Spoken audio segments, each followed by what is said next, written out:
رب اشرح لي صدري ويسر لي أمري واحلل عقدة من لساني يفقه قولي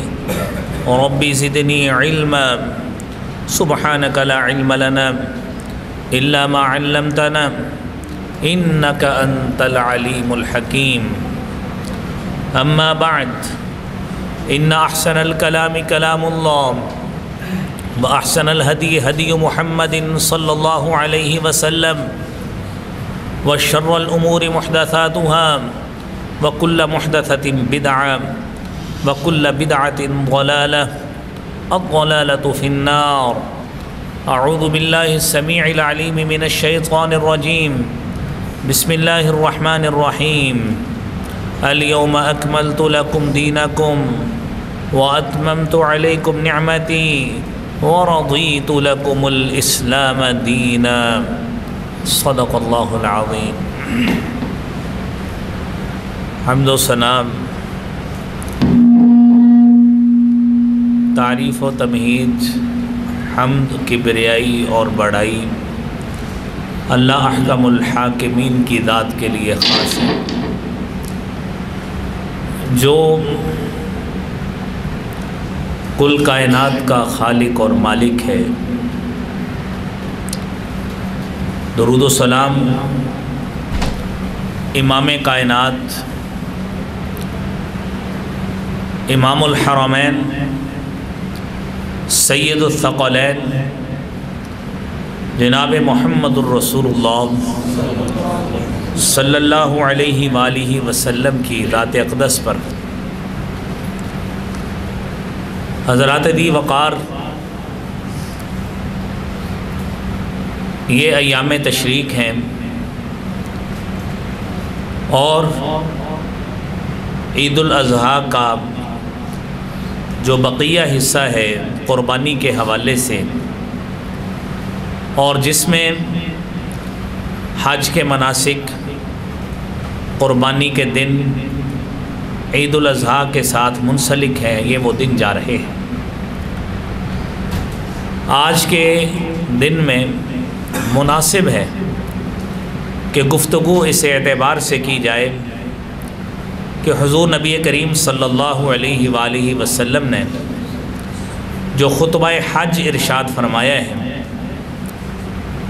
10 ذی الحج کو، یہ 10 ہجری 9 ذی الحج کو جو آپ نے خطبہ حج ارشاد فرمایا ہے، تو اس خطبہ کے حوالے سے جو بنیادی نکات ہیں وہ آپ احباب کے ساتھ شیئر کیے جائیں۔ 9 ذی الحج عرفہ کے روز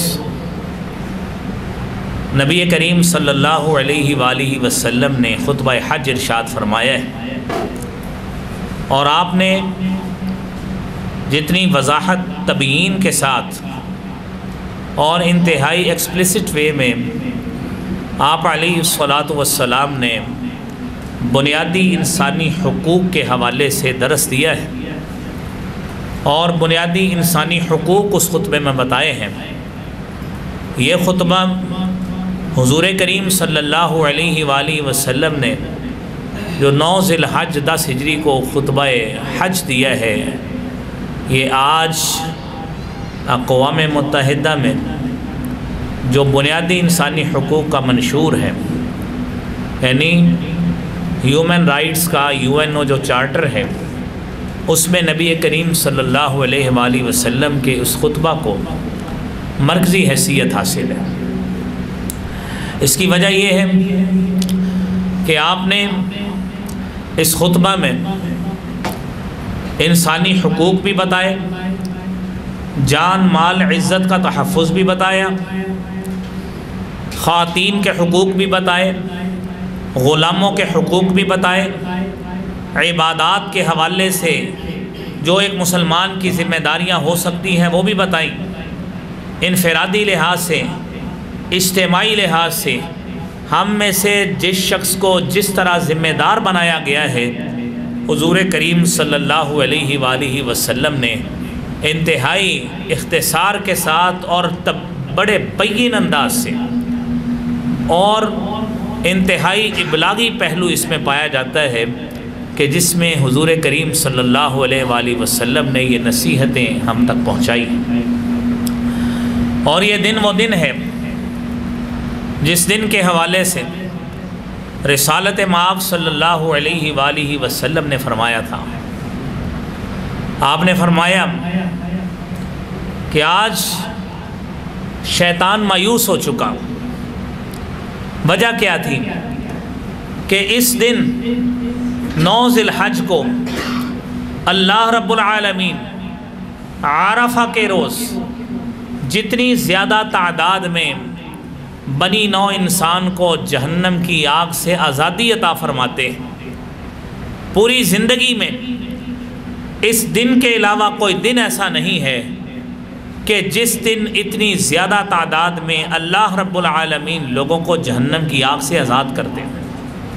یہ وہ دن ہے. اسی لیے یہ دن ہماری تاریخ میں، اسلامی تاریخ میں بڑی اہمیت کا حامل ہے. اور نبی کریم صلی اللہ علیہ وآلہ وسلم پر اس موقع پر یہ آیت نازل ہوئی، اليوم اکملت لکم دینکم واتممت علیکم نعمتی ورضیت لکم الاسلام دینا.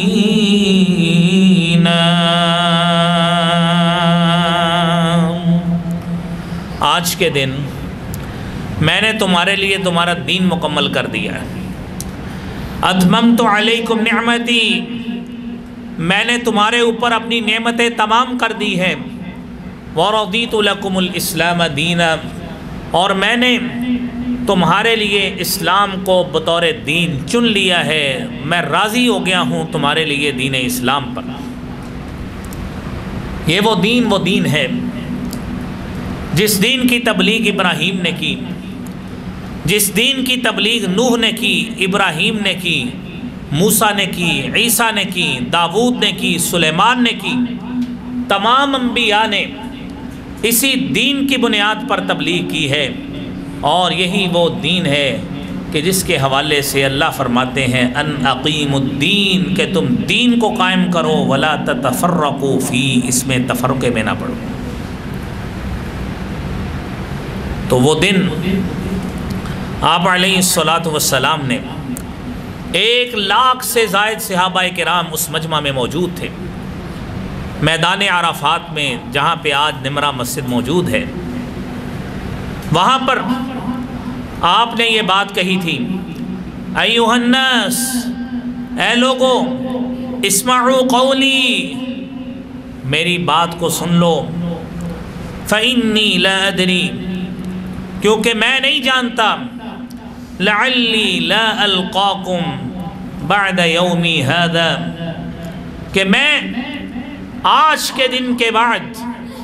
آئندہ کوئی موقع ایسا آئے کہ میں تمہیں اس طرح اجتماع میں تم سے مل سکوں. شاید یہ موقع آئے یا نہ آئے، میں نہیں جانتا ہوں. اور تاریخ نے ثابت کیا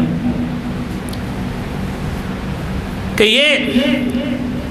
9 ذی الحج 10 ہجری کی بات ہے. اس کے بعد محرم،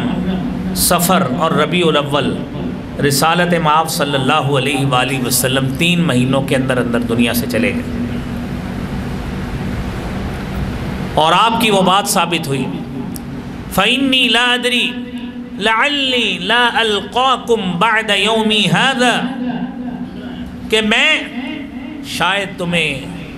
اس طرح اس دن کے بعد تمہیں کبھی دوبارہ نہ مل سکوں. اللہ رب العالمین نے نبی صلی اللہ علیہ وسلم کو اپنے پاس لے لیا، بلا لیا.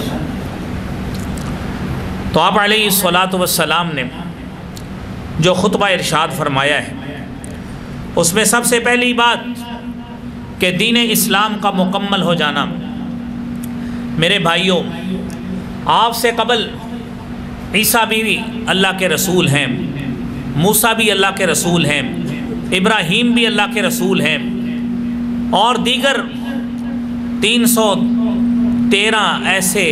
اللہ کے رسول ہیں جن کو اللہ تعالیٰ نے صاحب شریعت بنایا ہے، 4 کو اللہ نے آسمانی کتب عطا فرمائی۔ ابن کثیر کی روایت کے مطابق، جو علامہ ابن کثیر نے البدایہ والنہایہ میں لکھا ہے، اور اس میں بتایا ہے کہ تقریباً 313 ایسے اللہ کے پیغمبر ہیں جنہیں اللہ تعالیٰ نے صاحب شریعت بنایا ہے، اور ان میں 4 کو کتب عطا فرمائی۔ موسیٰ کو کتاب دی، داود کو کتاب دی، عیسیٰ کو کتاب دی، اور جناب رسول اللہ صلی اللہ علیہ وسلم کو الہامی کتاب دی، اور بقیہ کو اللہ تعالیٰ نے آسمانی صحیفوں سے نوازا ہے، اور یہ تمام اللہ کے رسول ٹھہرے جنہیں اللہ تعالیٰ نے صاحب شریعت بنایا ہے۔ تو کسی رسول کے پاس شریعت کے کامل اور مکمل ہونے کی گارنٹی اللہ نے نہیں دی۔ یہ گارنٹی موجود ہے تو میرے اور آپ کے پیغمبر جناب محمد الرسول اللہ صلی اللہ علیہ وآلہ وسلم کے پاس موجود، کہ آج کے دن میں نے تمہارے لیے تمہارا دین مکمل کر دیا ہے۔ میرے بھائیوں، جب دین مکمل ہو گیا ہے، آپ نے اس وقت میدان عرفات میں اپنے تمام شرکاء سے، جو صحابہ کرام تھے جن کی تعداد 1 لاکھ سے زیادہ تھی، آپ ان سے مخاطب ہوئے اور مخاطب ہو کے کہا، او بتائیے میرے صحابہ کرام، حل بلغتو، کیا میں نے اپنا الہامی پیغام پہنچا دیا ہے؟ جو میرے ذمہ لگا تھا کیا میں نے اسے پہنچایا ہے کہ نہیں پہنچایا؟ تو سب نے بیک زباں ہو کے کہا، بلغت یا رسول اللہ، کہ اللہ کے رسول صلی اللہ علیہ وسلم جس منصب نبوت کے لیے اللہ تعالیٰ نے آپ کا انتخاب کیا تھا، اس منصب کا کمال طریقے سے آپ نے حق ادا کیا ہے۔ بلغت یا رسول اللہ، آپ نے وہ پہنچا دیا ہے۔ آپ نے فرمایا، فَلْيُبَلِّغِ الشَّاهِدُ الْغَائِبَ، آج جو یہاں پہ موجود ہیں، یبلغ، یہ ان لوگوں کو پہنچا دیں، الغائبہ، جو آج یہاں پہ موجود نہیں ہے۔ قرآن کریم میں اللہ رب العالمین نے فرمایا، یا ایھا الرسول بلغ ما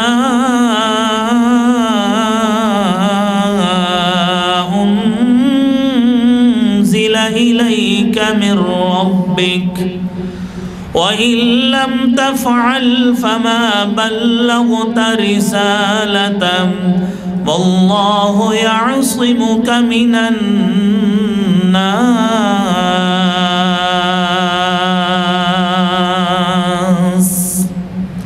اے رسول صلی اللہ علیہ وسلم،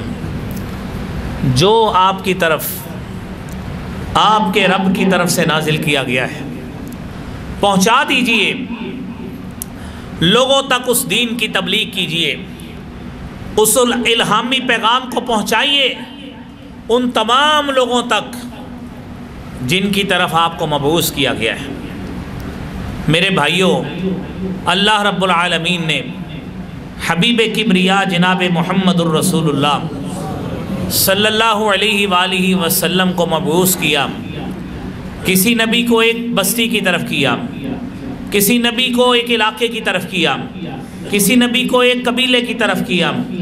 اور جب باری آئی جناب حبیب کبریا محمد الرسول اللہ صلی اللہ علیہ وسلم کی، وَمَا أَرْسَلْنَاكَ إِلَّا كَافَّةً لِلنَّاسِ،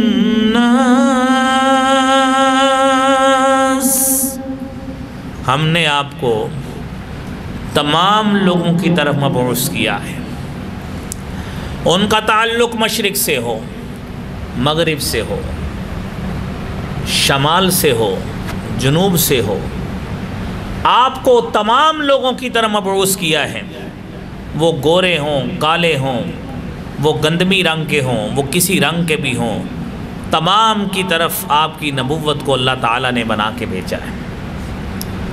یہودیوں کا عالم آیا جناب عمر فاروق رضی اللہ تعالیٰ عنہ کے پاس اور آ کے کہتا ہے کہ اے عمر، آپ کو اللہ تعالیٰ نے آپ کا دین مکمل کا سرٹیفکیٹ دے دیا ہے، الیوم اکملت لکم دینکم۔ آج یہ جو آیت آپ پہ نازل ہوئی، اگر یہ ہم پہ نازل ہوتی، اگر یہ آیت ہم پہ نازل ہوتی، ہم اس دن کو عید کا دن بنا دیتے کہ ہمیں اللہ نے دین مکمل ہونے کا سرٹیفکیٹ دے دیا ہے۔ لیکن بدقسمتی اس امت کی، اس میں ایسے گروہ پیدا ہوئے، اس میں ایسے لوگ پیدا ہوئے جنہوں نے اس دین کو کامل اور مکمل نہیں سمجھا، اور انہوں نے یہ سمجھ لیا کہ جب تک ہم اپنی طرف سے اس میں بدعات کو شامل نہیں کر دیتے، اس دین کے مکمل ہونے کا حق ادا نہیں ہوتا۔ نعوذ باللہ من ذالک۔ آپ تصور کریں، آپ کے خاندان میں پیدائشیں ہوتی ہیں، بچوں کی پیدائش ہوتی ہے، وفاتیں بھی ہوتی ہیں، کتنی چیزیں ایسی ہیں پیدائش سے متعلق، کتنی باتیں ایسی ہیں وفات سے متعلق جن کا تعلق نہ دین سے ہے، نہ شریعت سے ہے، نہ کسی عالم نے بتایا، نہ کسی فقیہ اور مجتہد نے بتایا۔ یہ بتایا ہے تو ہمارے بر صغیر کے مولویوں نے بتا کے ہمیں ان بدعات میں الجھا کے رکھ دیا۔ اور نبی کریم صلی اللہ علیہ وآلہ وسلم کا وہ کامل اور مکمل دین، اور جس دن کو اپنے خوشی کا دن بنانا تھا، ہمیں تو خوش ہونا چاہیے تھا اس سرٹیفکیٹ پہ جو اللہ نے جو سند دی ہے مسلمانوں کو، تمہارا دین مکمل ہے۔ اور یہ دین ان بدعات سے، خرافات سے پاک ہونا چاہیے تھا۔ جس طرح شریعت کو ملاوٹ زدہ کیا یہودیوں نے، جس طرح شریعت کو ملاوٹ زدہ کیا عیسائیوں نے، ہماری شریعت محمدی شیشے کی طرح صاف تھی، لیکن ان جاہل مولویوں نے بدعات کو شامل کر کے اس کو بھی اسی طرح بنانے کی کوشش کی ہے۔ مسلمانوں آنکھیں کھولیے، سوچئے، اللہ نے سمجھ دی ہے، اللہ نے عقل دی ہے۔ ہر وقت، ہر موقع پر جہاں پہ بھی ہمیں کوئی چیز بنا کے دے دی جاتی ہے، یہ بھی شریعت ہے، اس کو بھی لے لیں،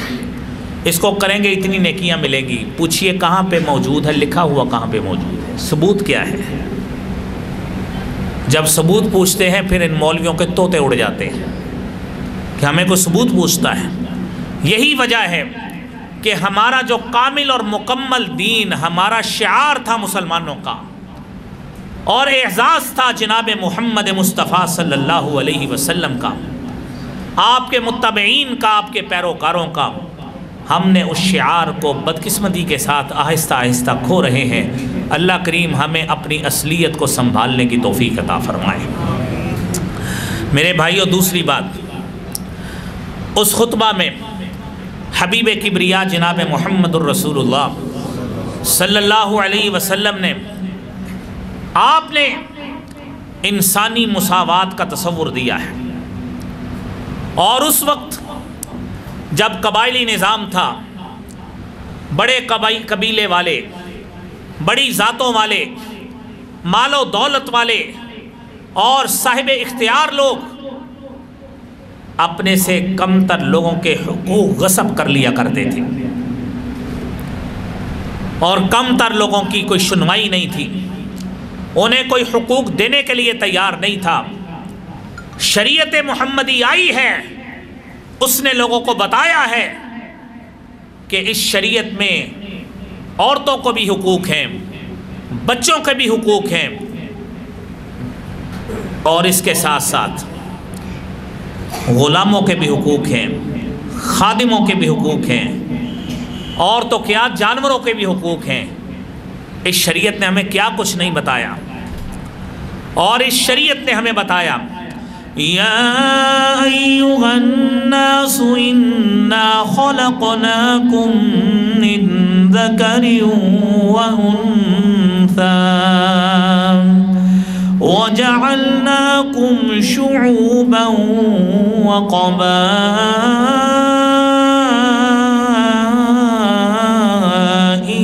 لتعارفوا إن أكرمكم عند الله أتقاكم إن الله عليم خبير۔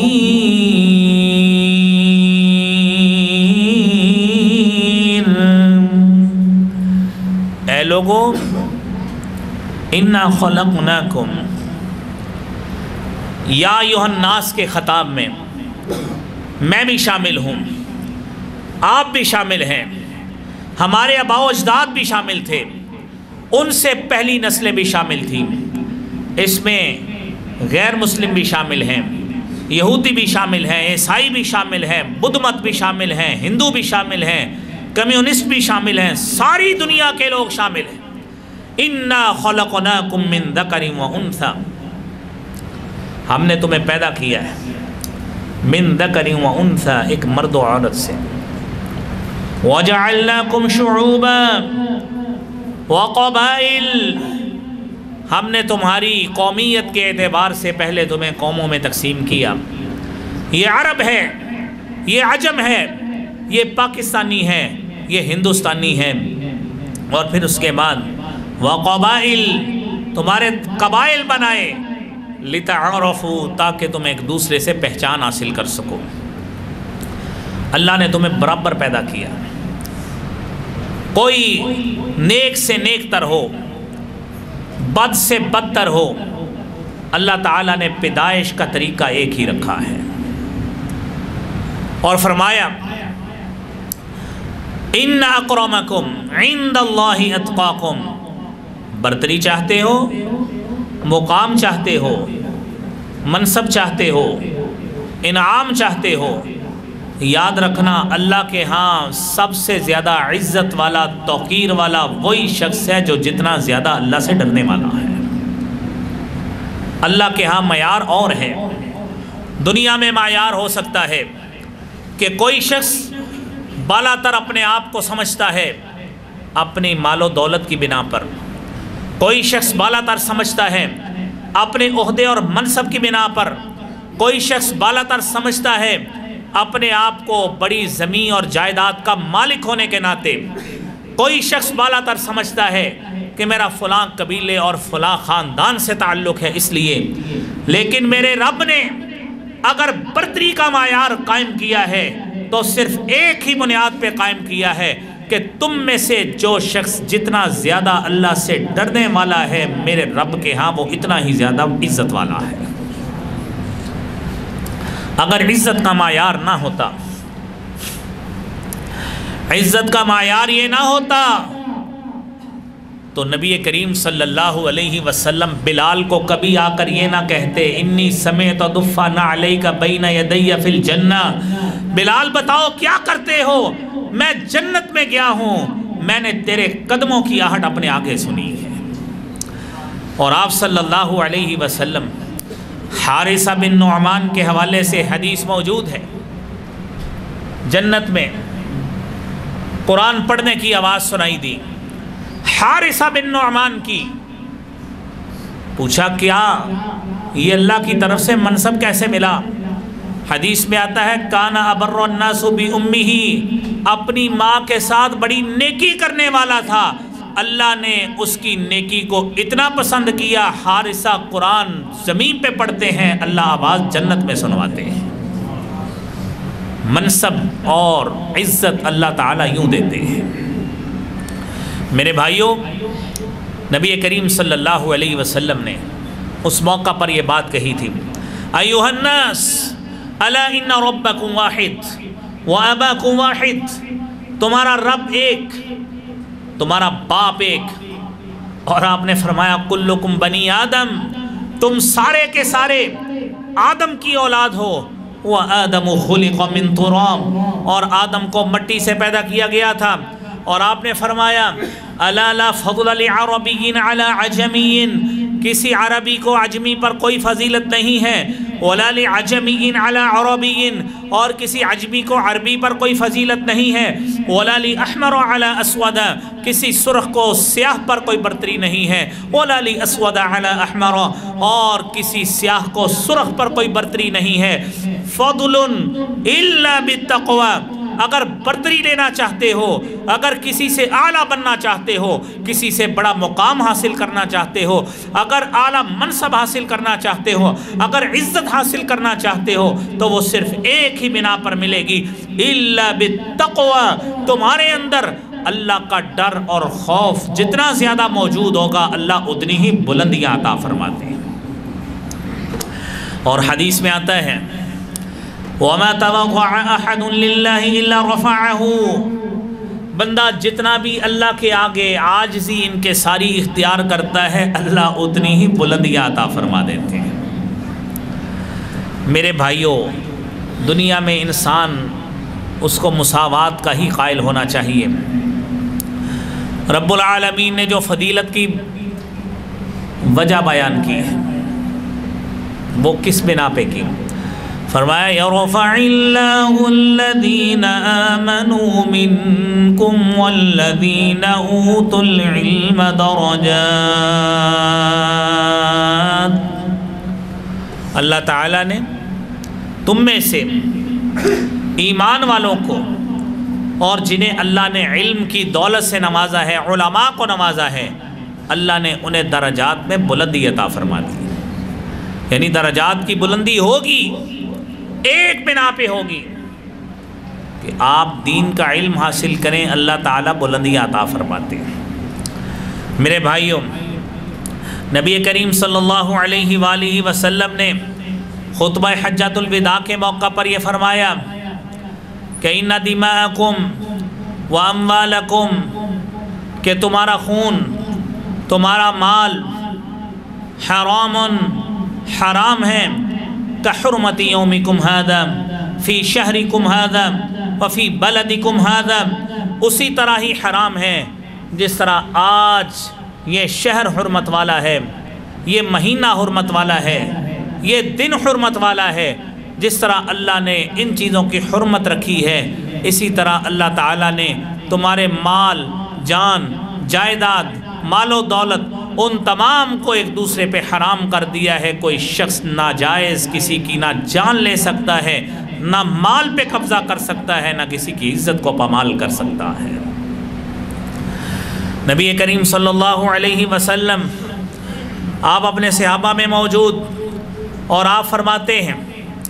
آپ نے چونکہ سوال کچھ کیے تھے کہ بتائیے یہ دن کون سا ہے، صحابہ چپ رہے، آپ نے پھر مخاطب ہو کے ان کو دن بتایا، پھر فرمایا یہ مہینہ کون سا ہے، آپ چپ رہے صحابہ کرام سب کہ شاید آپ کچھ مہینے کا نام بتائیں گے، آپ نے فرمایا یہ ذی الحج کا مہینہ ہے، اور آپ نے پوچھا اس شہر کا نام کیا ہے، کون سا یہ شہر ہے، صحابہ پھر چپ رہے، آپ نے فرمایا یہ شہر مکہ شہر ہے، اور پھر فرمایا ان دماءکم واموالکم حرام علیکم، تمہارے اوپر تمہارا خون، تمہارا مال اسی طرح ہی حرام ہے کہ حرمت یومکم ھذا، جس طرح آج کا دن حرمت والا ہے، فی بلدکم ھذا، اس شہر کی حرمت کی طرح اور اس مہینے کی حرمت کی طرح، وَسَتَلْقَوْنَ رَبَّكُمْ، اور عن قریب تم اپنے رب سے ملنے والے ہو، عن قریب تم دنیا سے چلے جاؤ گے، اور پھر کیا ہوگا، فَيَسْأَلُكُمْ عَنْ أَعْمَالِكُمْ، تم دنیا میں جو عمل کر کے جاؤ گے اللہ تعالیٰ تم سے ان اعمال کے بارے میں سوال کریں گے۔ میرے بھائیوں، نبی کریم صلی اللہ علیہ وآلہ وسلم نے آپ نے کسی ایک قبیلے کو نہیں مخاطب ہوئے، آپ صرف صحابہ کرام کو مخاطب نہیں تھے، آپ کا پیغام جب تک دنیا باقی ہے، جب تک آخری شخص دنیا میں آنے والا ہے، ہر کسی کے لیے یہ پیغام ہے، بالخصوص ہر وہ شخص جو اپنے آپ کو مسلمان کہلواتا ہے، نبی کریم صلی اللہ علیہ وسلم کو اپنا نبی کہتا ہے، اس کا تعلق یہ جو ظاہری طور پہ ہم نے مسالک بنائے ہیں جس کی شریعت میں کوئی نہ کوئی گنجائش ہے، کچھ بھی نہیں ہے، آج کوئی شخص اپنے آپ کو بریلوی کہلوائے، کوئی دیوبندی کہلوائے، کوئی اہل الحدیث کہلوائے، کوئی اپنے آپ کو اہل بیت کا پیروکار کہلوائے، جو بھی اپنے آپ کو مسلمان کہلواتا ہے، کوئی اصلاحی کہلوائے، کوئی فراہی کہلوائے، کوئی فلاحی کہلوائے، کوئی اپنے آپ کو علی کہلوائے، کوئی جو جماعت سے اپنے آپ کو منسلک کرتا ہے، کوئی اپنے آپ کو کسی سیاسی جماعت سے منسلک کرے، کوئی اسلامی جماعت سے کرے، کوئی کسی تبلیغی جماعت سے کرے، لیکن سب اپنے تائیں اپنے آپ کو جو بھی کہلواتے ہیں، اپنا ٹائٹل جو بھی لگاتے ہیں، لیکن جناب محمد الرسول اللہ صلی اللہ علیہ وسلم کو نبی تو مانتے ہیں۔ آپ کا خطاب ان تمام لوگوں کے لیے ہے۔ یاد رکھیے کہ جس طرح آپ نے مخاطب ہو کے کہا ان دماءکم و اموالکم، کہ تمہارا خون اور تمہارا مال ایک دوسرے پہ حرام ہے، آج وہی مسلمان، ایک دوسرے کو مسلمان کہنے والا، اپنے آپ کو مسلمان کا دعویٰ کرنے والا، آج وہی دوسرے کا خون بھی اس کا بھی لینے کے لیے تیار ہے، اس کا مال لوٹنے کے لیے تیار بیٹھا ہے۔ میرے مسلمان بھائیوں، ہم نے قربانیاں بھی کی، ہم ذی الحجہ کے دن بھی دیکھتے ہیں، ہم رمضان کے روزے بھی رکھتے ہیں، یہ تمام وہی مسلمان پھر وہی کرتے ہیں جو جناب رسول کریم صلی اللہ علیہ وسلم روک کر گئے تھے۔ کہاں پہ ہے ہماری مسلمانی؟ کہاں پہ ہے ہمارا منصب نبوت کے ساتھ رشتہ؟ یہ اسی نبی نے خطبہ حج دیا تھا جس حج کے لیے ہم ساری زندگی جمع پونجی کو جوڑتے ہیں کہ شاید اللہ کریم ہمیں موقع دے تو ہم بھی اس گھر کی زیارت کے لیے چلے جائیں۔ لیکن بھائیوں، سمجھنا چاہیے، سوچنا چاہیے کہ کیا ہو گیا ہے۔ آج کا مسلمان اپنا یہ صحیح رستہ جو منصب نبوت والا رستہ تھا، جو آپ نے بتایا تھا، جس کی نصیحت آپ نے کی، رہنمائی کی، آج مسلمان اس رستے کو چھوڑ کر کدھر کو بھٹک گیا ہے، جس کا لازمی نتیجہ ایک دوسرے کی بے توقیری میں، ایک دوسرے کی بے عزتی کرنے میں، ایک دوسرے کا مال ہتھیانے میں، ناجائز منافع کمانے میں ہر مسلمان تلا ہوا ہے کہ کہیں میرے ساتھ میرے ہاتھ میں مال لگ جائے، وہ جائز اور ناجائز بھی ہو تو کوئی حرج نہیں، مال ہونا چاہیے، میری عزت ہونی چاہیے، میرا جھنڈا اور علم بلند ہونا چاہیے، چاہے سارے مر بھی جائیں، میرا نام ہونا چاہیے۔ لوگ قتل بھی ہوتے ہیں، ہو جائیں، کون سا مسلمان ہے میرے وہ کیا اس نبی کا امتی نہیں ہے؟ ہمیں میرے بھائیوں ہمیں یہ سمجھنے کی ضرورت ہے۔ نبی کریم صلی اللہ علیہ وآلہ وسلم نے خطبہ حجۃ الوداع کے موقع پر تمام پرانے دستور، پرانے قانون جتنے بھی موجود تھے، آپ صلی اللہ علیہ وسلم نے سب کو منسوخ قرار دیا، اور آپ نے مخاطب ہو کے کہا کل شیء من امر الجاہلیت تحت قدمی موضوع، تمام کے تمام پرانے جو دستور قانون جو بھی چلتے تھے تحت قدمی موضوع، آج ان کی حیثیت یہ ہے میں اپنے پاؤں تلے ان کو رونتا ہوں، ان کی کوئی حیثیت نہیں ہے۔ اور آپ نے فرمایا وَدِمَاءُ الْجَاهِلِيَّةِ، اور جاہلیت کا وہ خون جو لوگوں نے ایک دوسرے کے اوپر، جس طرح آج بھی جاہلوں کی طرح نسل در نسل قتل ہوتی ہے، نسل در نسل اس کا خون بہا ادا کرتی ہے، فرمایا دماء الجاہلیت موضوع، میں ان تمام کو ختم کرتا ہوں، وَأَوَّلُ دَمٍ أَصْنَعُ مِن دِمَانَا دَمُ ابْنِ رَبِيعَ، میں ابن ربیعہ کا جو خون ہے میں اس کو ختم کرتا ہوں۔ وَكَانَ مُسْتَرْضِعًا فِي بَنِي لَيْسٍ فَقَتَلَهُ حُذَيْلٌ، وہ بنی ربیعہ بن حارث کے دودھ پیتے بچے کا خون جسے بنو حذیل میں مار ڈالا تھا، میں اسے بھی معاف کرنے کا اعلان کرتا ہوں۔ یہ جناب محمد الرسول اللہ صلی اللہ علیہ وآلہ وسلم نے میرے بھائیوں فرمایا، اور یہ وہ رسمیں تھیں، اور یہ وہ چلتا تھا، خون بہا کہ ایک قتل ہوتا اس کی بجائے دوسرا ہوتا، وہ اس کو قتل کرتے، وہ اس کو قتل کرتے، یہ خون در خون ان کی نسلیں خون بہا ادا کرتی تھی، اپنے خون کے نذرانے پیش کر کے نبی مکرم صلی اللہ علیہ وسلم نے فرمایا میں ان تمام خونوں کو ختم کرتا ہوں، یہ تحت تحت قدمی موضوع، اور یہ خون بھی سارے موضوع، ان تمام کو میں ختم کرنے کا اعلان کرتا ہوں، معافی کا اعلان کرتا ہوں۔ میرے بھائیوں، یہ چیزیں سمجھنے والی ہیں کہ ہمارے دین نے کتنا کچھ ہمارے لیے میرے بھائیوں رکھا، اور آپ علیہ الصلاۃ والسلام نے سود کے خاتمے کا اس میں اعلان کیا اور فرمایا وَرِبَ الْجَاهِلِيَّةِ مَوْضُوعٌ، جاہلیت کا سود میں ختم کرنے کا اعلان کرتا ہوں، وَأَوَّلُ رِبًا أَضَعُ رِبَ الْعَبَّاسِ بْنِ عَبْدِ الْمُطَّلِبِ، اور سب سے پہلے جس سود کو معاف کرنے کا اعلان کرتا ہوں وہ میرے چچا عباس بن عبد المطلب کا سود ہے، فَإِنَّهُ مَوْضُوعٌ كُلَّهُ، وہ سارے کا سارا جو سود لین دین ہے میں اس کو ختم کرنے کا اعلان کرتا ہوں۔ میرے بھائیوں، آج اپنی معیشت کا تصرف دیکھیے، آج اپنی معیشت کا حال دیکھیے کہ جب ہم، میرے بھائیوں، جب تک ہم نام اسلام کا لیتے رہیں گے، کام دوسرے کریں گے تو پھر یہی حالات ہوں گے، پھر یہی حالات ہوں گے کہ آج سے 2-2.5 سال قبل جو گھی 160 روپے ملتا تھا اب 300 سے اوپر مل رہا ہے، 70-71 سالوں میں ہمیں 160 تک پہنچا، تو اب 2-3 سالوں میں اس کو اتنے پر لگے ہیں کہ وہ ڈبل سے بھی اوپر چلا گیا ہے۔ کیوں؟ جب تک ہم نے اپنے آپ کو سود سے منسلک رکھا، اپنی معیشت کو سود کے ساتھ تانوں بانوں میں رکھا اور قرآن کی تعلیمات کو نعوذ باللہ پس پش ڈالا، تو پھر ذلیل و رسوا ہونا پھر ہمارے مقدر میں لکھا جا چکا ہے۔ میں نہیں کہتا، میرا قرآن کہتا ہے، یا ایھا الذین آمنوا اتقوا اللہ وذروا ما بقی من الربا ان کنتم مؤمنین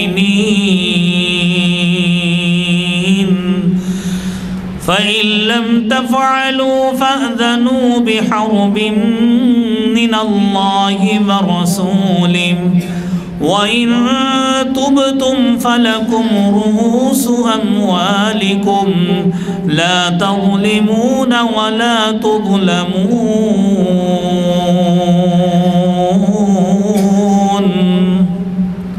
اے ایمان والو، اتقوا اللہ، اللہ سے ڈر جاؤ، وَذَرُوا مَا بَقِيَ مِنَ الرِّبَا، سود کا لین دین